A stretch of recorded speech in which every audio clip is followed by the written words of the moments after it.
Hi everyone, this is Bagger. It is November 1st and at about 9:11, World Series 5-0, and see if Houston Astros are going to pull this out. I wanted to talk to you before we get started tonight. We got some movement in the markets, and I've been making video after video, and shame on me for not addressing these cryptocurrencies much earlier. We have a member that actually suggested to me to buy Bitcoin at about $300 or $400. I think it was a share or a coin at the time. Today, Bitcoin closed at it close to $6,500. Yeah, we don't even have gold trading at $2,000 an ounce, but we got a digital coin that has gone in the last probably 2 to 3 months from 1,500, 1,600 to 6,500. We also have this same member, as a matter of fact, purchased $10,000 in Ethereum in February of this year, told me when he did it, and walked away about 2 months later with $400,000 in Ethereum. It went from a little less than $20 a coin to $400 a coin. And, I haven't asked this member's break his privacy, but folks, these digital currencies are very difficult to track. And those monies, you know, it's the honor system as far as paying taxes on it.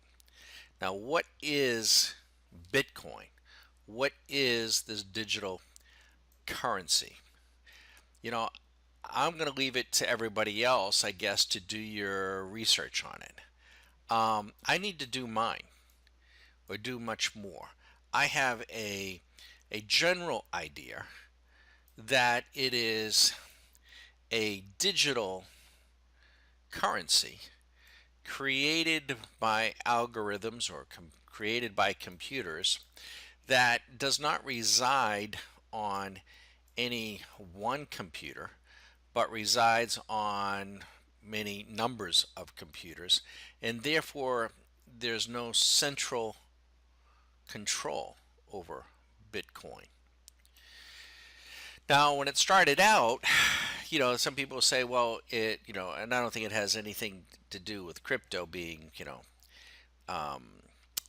secretive or illegal, but in the dark corners of the web and in, some smuggling circles, Bitcoin, there was an appeal because there's no central control.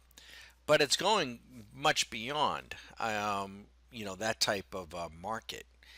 And we're seeing just in the last couple of days that here in the futures market, before the end of the year, we're going to have a futures contract where we're going to be able to trade Bitcoin. That's going to be interesting in and of itself.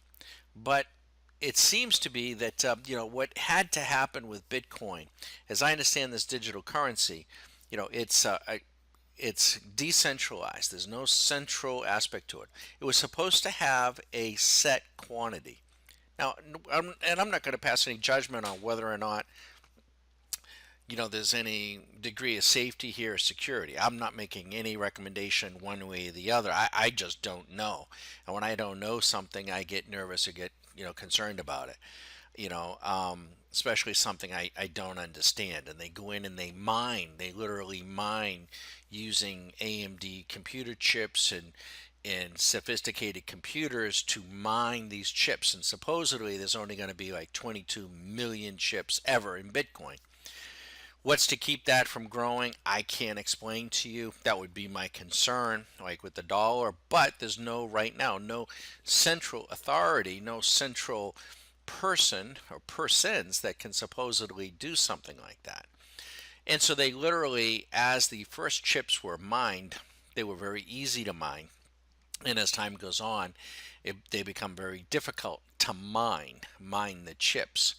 And you need more and more computers to the extent, more and more power. And they're actually, you have so many computers, just the heat from the computers is an issue.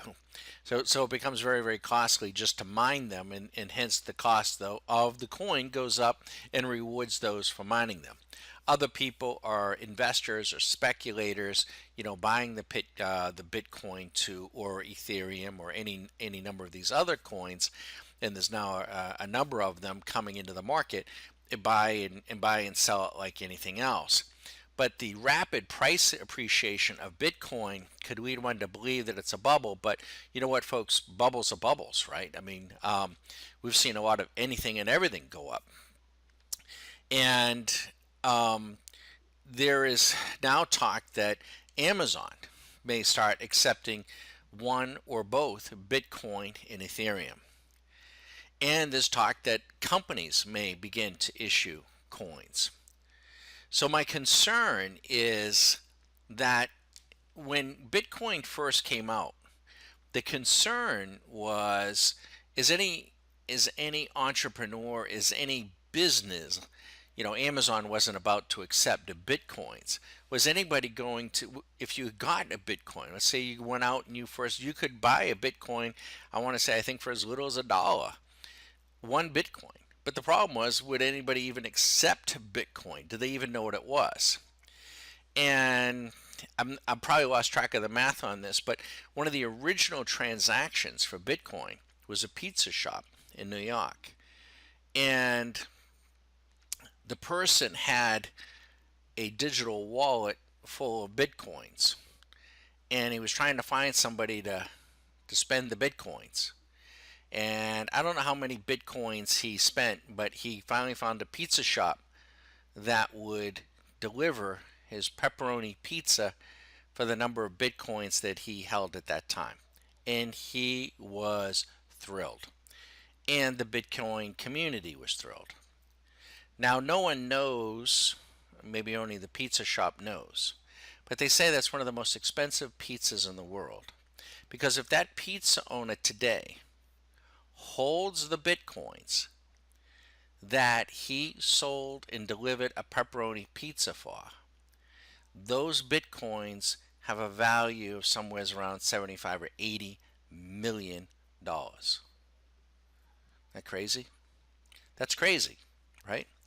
So what is the cross rate?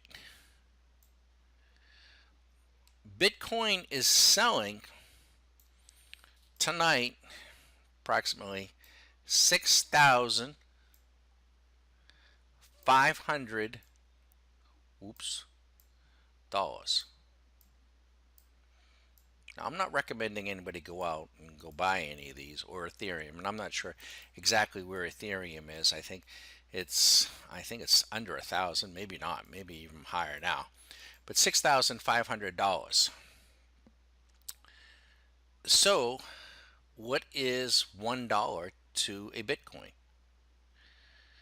Well, you just divide it, and it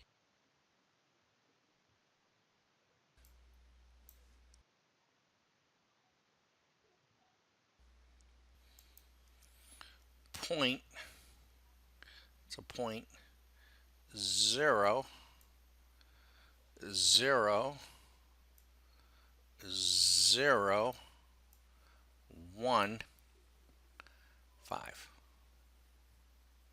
Imagine that.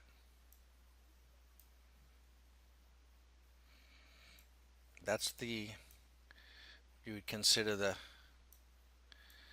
cross rate. 0.0015.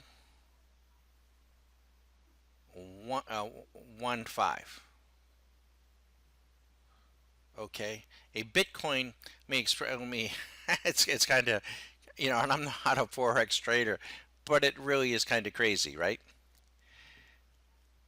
A Bitcoin is $6,500. A Bitcoin. The dollar in Bitcoins, $1. So how much is $1 worth in a Bitcoin?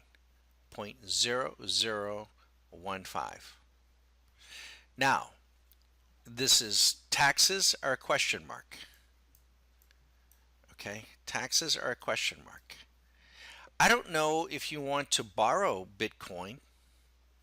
And there's a lot more people accepting, you can buy cars with Bitcoin, you can even buy houses now with Bitcoin. So, but I don't know how one pays taxes on Bitcoin. I don't know how one borrows Bitcoin. I don't know what that would be. Um, it's pretty attractive. You don't have to pay any taxes on it.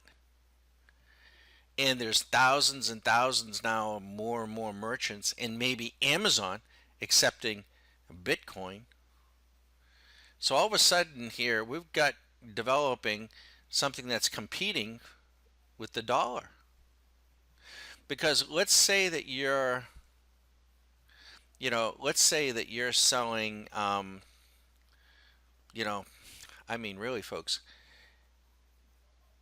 if you were selling your house for $1 million,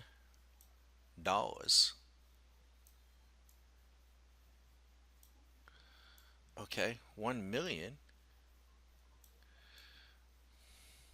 how many bitcoins is that? Somebody could offer you 200, well, it's actually 150 is equal to 153 bitcoins. 153 bitcoins. Is that not incredible? So if somebody comes to you with $1 million for your house, or someone comes to you with 200 bitcoins, who are you going to sell it to? You'd be crazy. You'd sell it for 200 bitcoins. Because in round numbers, you're getting 50 times 6,500. You're getting an extra, um, 50 times 7,000 is what, 35,000, but you're almost $350,000 more. So you would accept the bitcoins. And would it be a tax-free transaction? Maybe so. I don't know. I don't know. Well, that's all well and good, Don, but what the hell happens if you've got $1 million in the bank? Or 5 million? And in the next, by January, Bitcoin, what if Bitcoin goes to 10K? 10,000. I mean, we're going to just add another decimal. The dollar is in essence being devalued. All of a sudden, it has competing. And if you have $2 or $3 million sitting in the bank in cash, and everyone else is transacting in Bitcoin, uh oh, got a problem.